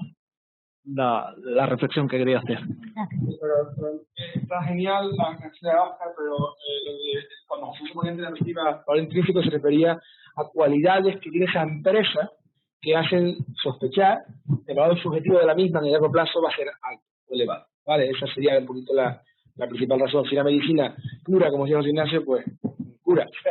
Entonces, bueno, tiene cualidades intrínsecas que hacen que eso se valore. Pero el valor, por supuesto, es subjetivo. Bien. Bueno, Armando sí, Armando nos pregunta si este máster ayuda para continuar con su programa de doctorado. Sí, hay alumnos que han hecho el máster y luego pues se han animado a meterse en la aventura académica, pero es un máster sobre todo que se va destinado sobre todo a aquellas personas que quieren poder invertir en el mercado de valores. En la economía, muchas personas se dedican después a hacer el doctorado.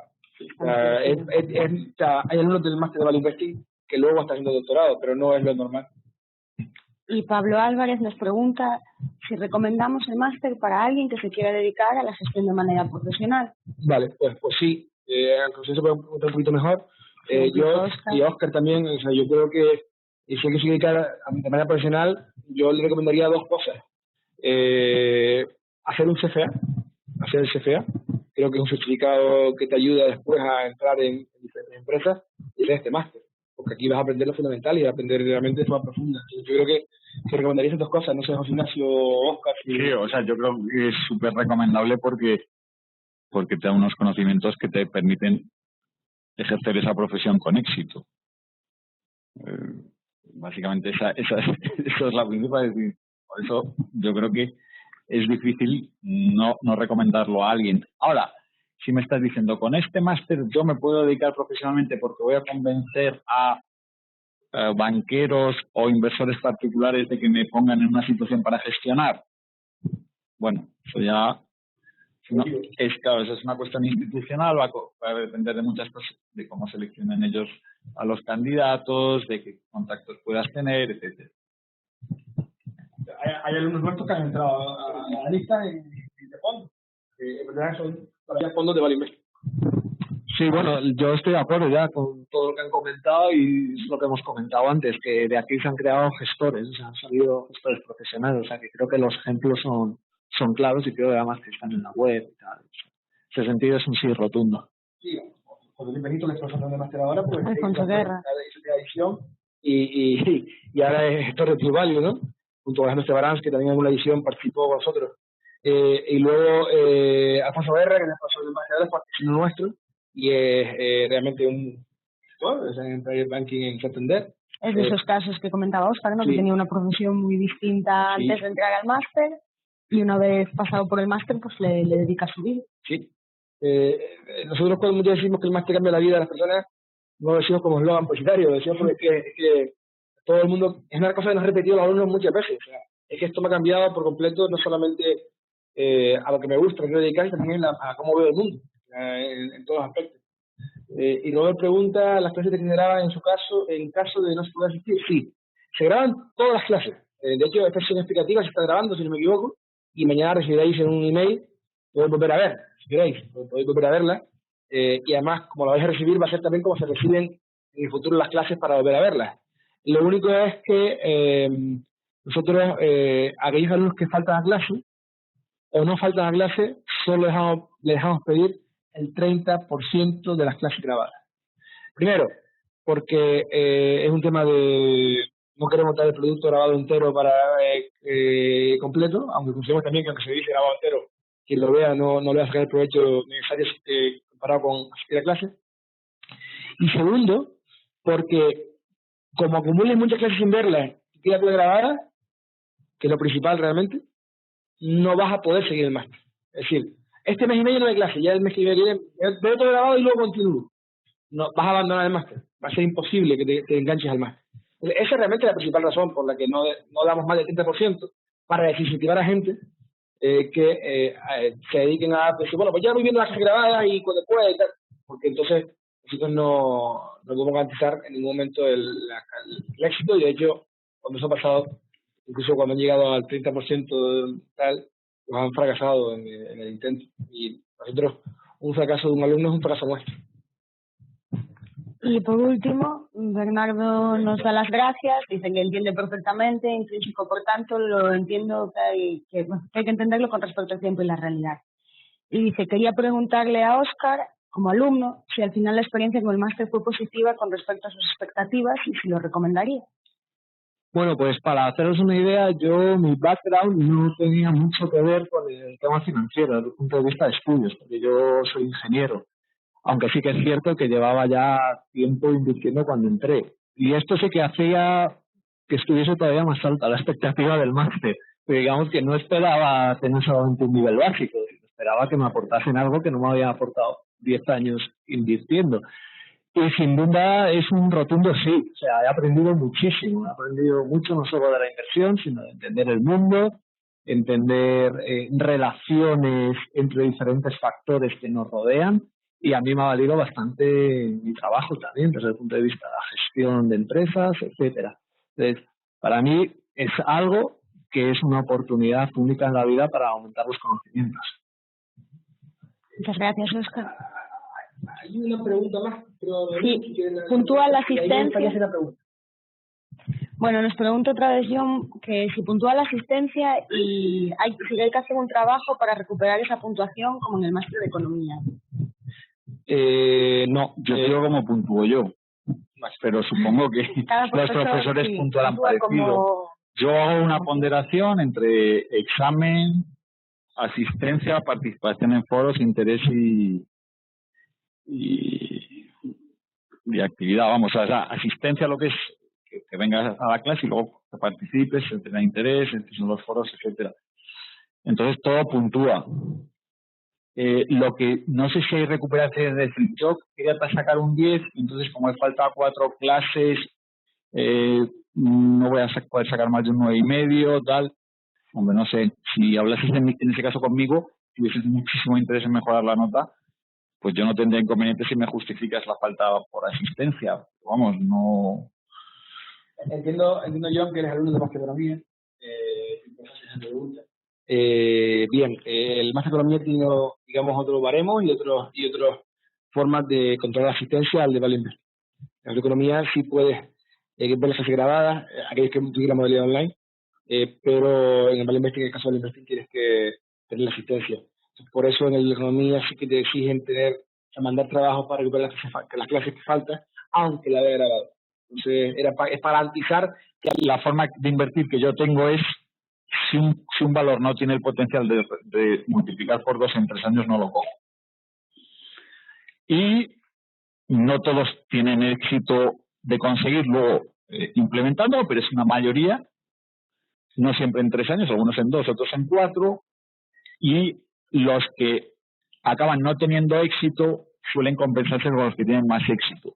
También es verdad que no son proporcionales, es decir, si estoy muy seguro, pongo más que si no estoy muy seguro. Un track record de decir, oye, tú lo tienes registrado, no has retirado nunca dinero de tus inversiones, yo no eso no lo puedo hacer. ¿De acuerdo? Pues habrá momentos que he tenido que vender algo porque en ese momento venía bien. No he utilizado el endeudamiento, no he utilizado los futuros ni las opciones. Bueno, creo que me ha respondido más que eso a la pregunta. Hay una última pregunta, ¿no? Sí, que nos dice José Ramón, que ¿cuál es el perfil del alumno que busca desde el punto de vista de cargas personales y disponibilidad? ¿Se puede cursar el máster con las típicas cargas familiares y laborales o no sería recomendable? ¿Cuánto tiempo se exige para cursarlo con éxito? Bueno, la pregunta última la respondí hace un rato, entre 15 y 20 horas a la semana incluido las clases. Y hay muchísimos alumnos que son empresarios, que son gestores, que son directivos, que son técnicos, que son médicos, que tienen importantes cargas familiares y han hecho el máster. Lleva un esfuerzo. Sí, de hecho. El máster es un máster que no es vengo a clase y ya está. No, lleva un esfuerzo de estudiar, de trabajar. Compromiso que aprendáis a invertir en valor, aprendáis a valorar empresas y a invertir con éxito en la renta variable. Entonces, eso no es voy a escuchar un día clase a unos amigos y aprendo, no, hay que dedicarle tiempo, pero totalmente compatible con todas esas cargas, porque la prueba es que muchísimos alumnos ya acaban con algo afuera, pero muchísimos alumnos tienen esa carga o son la gran mayoría. La gran mayoría son personas que tienen familia o que son directivos, sobre todo porque la gran mayoría son de 35 45 años, que es la edad en la que formamos familia, nos casamos, tenemos hijos, empezamos a ser directivos en empresas, la gran mayoría. Sí, bueno, y yo añadiría que creo que el máster, una de los puntos positivos que tiene, y Óscar me podrá dar la razón o quitármela, es que tenemos un número limitado de plazas precisamente para que los alumnos puedan sentir las clases personalizadas, al profesor cercano, una relación estrecha. También tenemos a una David por ahí que nos podría decir qué tipo de relación se establece entre profesor y alumno, y yo creo que es una ventaja muy grande, ¿no? Para la gente que tiene cargas y responsabilidades, de tener un contacto más cercano y personal con tus profesores que te facilitan el trabajo en la medida de las posibilidades. Creo que es una ventaja muy grande que no todos los centros ya. ¿Qué piensas tú, Óscar, o qué nos puede decir David? No, yo estoy muy de acuerdo con lo que comentas. O sea, yo, de hecho, para mí, incluso cuando lo seguía online, que era muchas veces por temas laborales, etcétera, yo notaba la cercanía, yo no notaba mucho la diferencia entre venir presencial y estar online. De hecho, muchas veces, incluso online, te generaban mejores dinámicas porque veías mejor el chat del Webex, e incluso a veces pues podías atender más a estos elementos laterales que en la propia clase. Y la cercanía con los profesores, pues también notas que la clase no termina cuando termina justo esa clase, sino que los días siguientes pues se comentan cosas, se debate e incluso se abren foros, etcétera.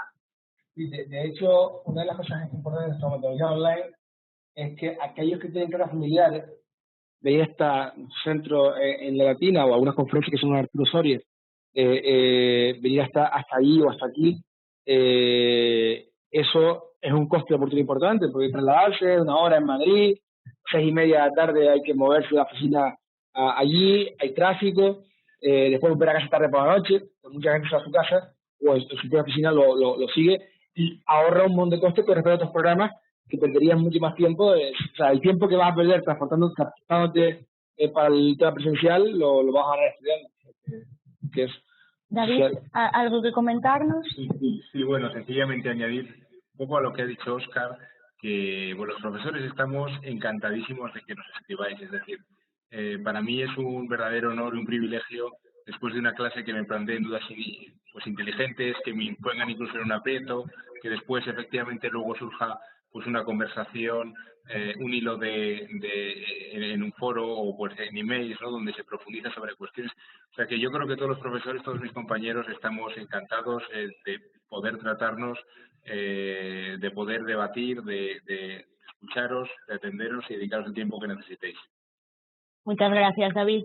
Y tenemos otra pregunta de Antonio González, que va dirigida a Óscar, y te pregunta, ¿cómo ha cambiado tu forma de invertir tras tu paso por el máster? Gracias. Bueno, pues hay un elemento muy importante, y es que desde que he hecho el máster he tenido en cuenta muchos factores que antes no tenía en cuenta con la inversión. Es decir, puedo analizar mucho mejor la parte macroeconómica y la parte de la industria. Y eso, claro, pues tiene un impacto muy fuerte. Pero como he dicho antes, es que además estas herramientas también me han valido no solamente para invertir, sino a nivel profesional a mí, para analizar la industria donde trabajo y para analizar también el entorno macroeconómico. Entonces, es una evolución, pero es que incluso después del máster yo he seguido evolucionando con las herramientas que te da el máster. O sea, no me he quedado ahí congelado con lo que te dan los profesores y ya está. sino tú sigues leyendo y sigues elaborando tus propias ideas y cada día te vas cuestionando lo que ayer creías que era una realidad absoluta, pues mañana cambia o evoluciona o se construye algo nuevo sobre eso. Hay una realidad, y creo que ustedes lo podéis comentar, y es que hay miles y miles de empresas para valorar y poder invertir en ellas. Son miles y miles de memorias para leer y por lo tanto son una cantidad ingente de conocimiento para entender no solamente el mercado, sino el sector y esas empresas. Por lo tanto, horas para estudiar, no solamente en el máster, sino después del máster, son para mí sigue estudiando. Y es una persona que está, digamos, una mente maravillosa o prodigiosa, como voy a llamarle, o sea, y ha estudiado una locura. Entonces, pues, siempre va a haber que estudiar y siempre va a haber material para leer, porque el máster no se acaba en el máster. Y de hecho, bueno, yo creo que en relación con esto que hablamos tanto de lo que nos comentaba Óscar, del aprendizaje continuo, como de la cercanía entre alumnos, entre los propios alumnos y también con los profesores, desde OMA siempre estamos intentando mejorar, ¿no? Y llevar más allá esa relación, esos contactos que se generan en la propia escuela. Y ahora también vamos a abrir nuestro Club del Inversor para que todo ese conocimiento de alumnos y profesores se siga compartiendo y puedan seguir creciendo, experimentando y evolucionando, no solo fuera, sino también desde el propio centro y compartiendo todo ese conocimiento, ¿no?, que aquí se va generando. Y les cuento de forma resumida y rápida, hace unas pocas semanas anunciamos que abriríamos el Club Inversor, que espero que lo abramos en octubre-noviembre, en el cual todos nuestros exalumnos tienen un precio especial con respecto al público que no haya estudiado este máster, pero básicamente va a ser un lugar donde tanto gestores, analistas como nuestros exalumnos van a compartir ideas de inversión. Va a ser una comunidad inversora en donde todo el que quiera acceder ahí habrá que pagar para poder ver todas esas ideas y nuestros alumnos pues van a tener que pagar muchísimo menos, es un fee anual y van a poder ser oyentes viendo lo que hay, participar incluso preguntando cosas o ser activos participando con ideas de inversión y ahí tendrían todavía un mayor descuento con respecto al precio para estar atento, porque si aporta valor, pues lógicamente el precio para pagar es mucho menor. Entonces, bueno, básicamente es una comunidad inversora que nacerá ahora, como decía antes, tenemos más de 300 exalumnos, por tanto más nuestros profesores, más todos aquellos que quieran participar, pues ya es una comunidad importante y sacaremos ahora en unas semanas, unas pocas semanas, anunciaremos nuestro club inversor. Y nuestro máster es las puertas, digamos, las grandes puertas para luego entrar a ese club inversor y poder no solamente, digamos, ver, sino también participar. Pues no sé si no hay alguna pregunta más, que parece que no. Simplemente daros las gracias a todos por haber participado con nosotros. Muchísimas gracias a David, que ha estado conectado toda la sesión. Y a Óscar, a José Ignacio y a Gonzalo, por supuesto, sin ninguna duda, y a todos vosotros. La sesión acaba aquí, pero nosotros estamos siempre disponibles cualquier día para cualquier duda o pregunta que tengáis, cualquier cuestión que os pueda surgir. Para eso estamos, para resolveroslas y poder tratar de vosotros o trataros de la manera más profesional y más cercana que nos permite. OMA está para esto, para la economía, para la inversión, es nuestra pasión y esperamos que os hayamos convencido un poquito con la ilusión que tenemos y os esperamos con los brazos abiertos a todos aquellos que os animéis a empezar en nuestra nueva edición. Muchas gracias a todos. Muchas gracias a todos los que nos han aguantado todo este tiempo. Esperemos que os animéis a formar parte de OMA. Comentarles que mañana vais a recibir un mail con la grabación de esta sesión informativa para todos los que quieran volver a verla y con las instrucciones para poder aplicar al máster. Así que nada, muchas gracias a todos, gracias a José Ignacio, gracias a Óscar, gracias a David, gracias a Noemí por esta sesión y sobre todo gracias a todos los asistentes por haber participado, porque sin ustedes OMA no asistiría y por supuesto esta sesión tampoco hubiera sido un éxito. Muchas gracias. Hasta luego.